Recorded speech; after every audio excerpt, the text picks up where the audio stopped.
All right, police still searching for a passenger who fled during a traffic stop on I-95 in St. Johns County. That's stupid. What is this? That's dumb.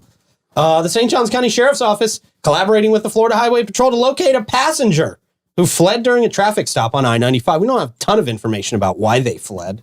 Apparently, they got pulled over, and this guy just opened the door and ran into the woods. Out. Yeah. Jeez. That's a tough spot because, boy, there's depending on where you are on I-95. Yeah, right. You're just going to be running in the woods for miles. Let's see. The incident happened around 10:30 a.m. yesterday on I-95 near the rest stop. Near a rest stop. Mm. The driver of the vehicle has been detained and has been secured. But even Liberty Pines, I guess this was around Liberty Pines. They were on a little bit of a lockdown yesterday. Scary situation for the kids and I'm sure the parents. But apparently they haven't found the passenger yet. They were looking with the helicopters and the drones. And oh, wow. Yeah. Check the trees. Check the trees. They might not get him until Florida Man games. Yeah. They might not. He may make his re-debut at Florida. I'm here! Do I win? Do I win a prize? Yeah. We'll give him a trophy for evading arrest that long. I mean, that is one of the games, the evading arrest course. So I guess we might have to give him a medal or something, unfortunately. But yeah, so that was a weird situation. But that's all we got. It's weird. He's still running. It's right there with the weather. Still running. Yeah. We're close to He is. Greenbow He's County. still running full speed. Running and running.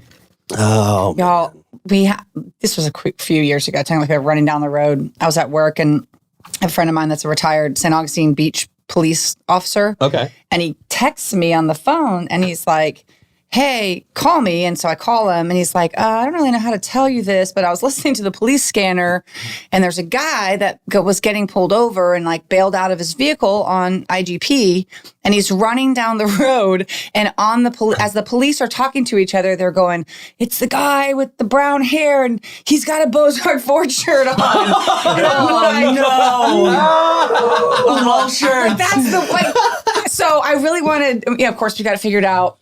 Hadn't worked for us for very long, all the things. It's fine. But, because you just, how are you going to know, right? Right.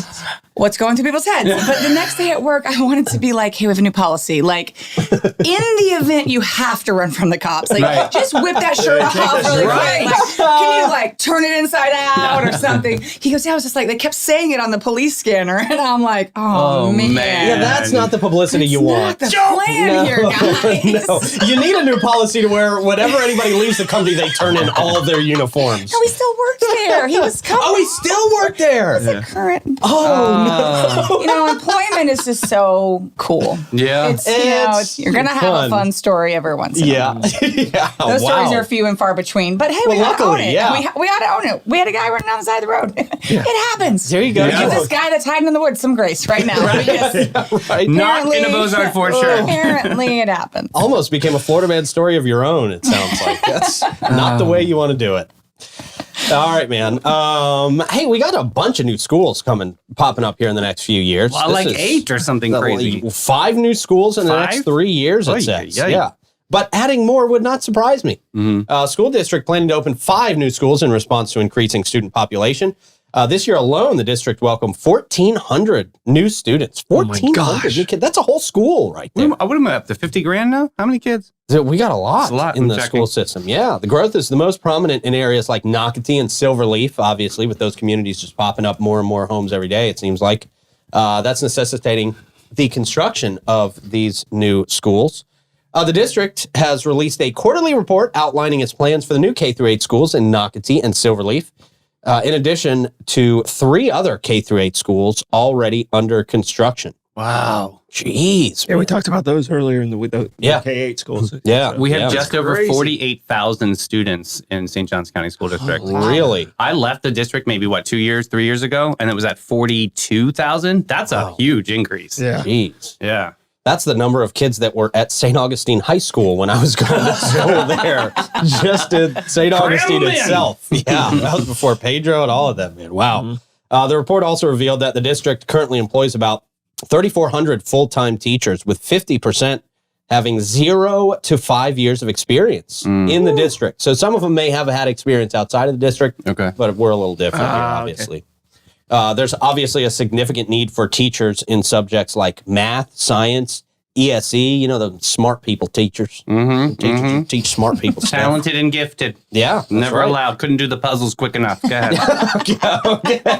To keep up with the growth, the district expects to hire around 200 teachers each year. I don't know how Where are they coming from? Where are they coming from? Right. Where are they going to come from? That's going to be the tough part, right? Libraries. They're all lying on their resume right now. Yes, they are. Some of them aren't even qualified teachers. I went to Harvard. Night school. School safety was another important topic. Davey, they need to hire you. I was saying. Get that sash out of retirement. Let's Get go. in those halls, man. Get your kids looking good. With the district planning to implement a new threat management system in January, the system going to provide consistency in handling threats and incidents in schools. There was a joint meeting between the school board and the county commission. It took place to discuss the school construction and infrastructure. Who's going to pay it? Right. That's what that's the thing. Boy, we see the prices of these schools. I mean, millions of dollars. $6 to $10 million schools. I mean, Wild. yeah, it's not. that extra half penny.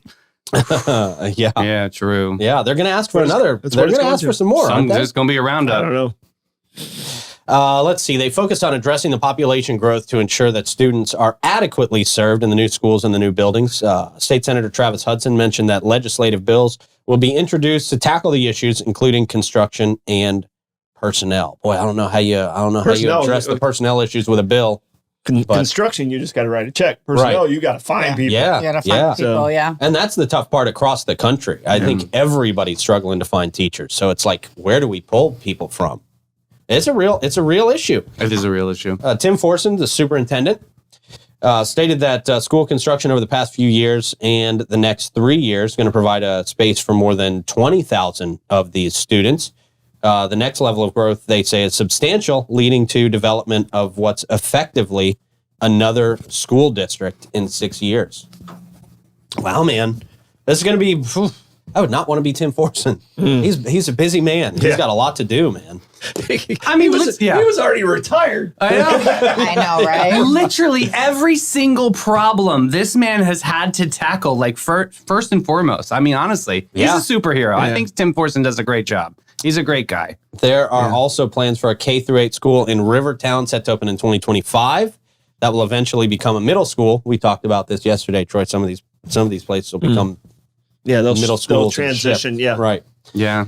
Public input during the meeting stressed the need to increase teacher salaries to keep up with the rising cost of living. Currently, the district has 60 open vacancies for teaching positions, which really highlights that urgency. 60 and then another 200 on top. Right. Yeah. So 260. Yeah. Ooh. I think my ulcer just came back. Don't talk to me about ulcers this week, Troy. Oh.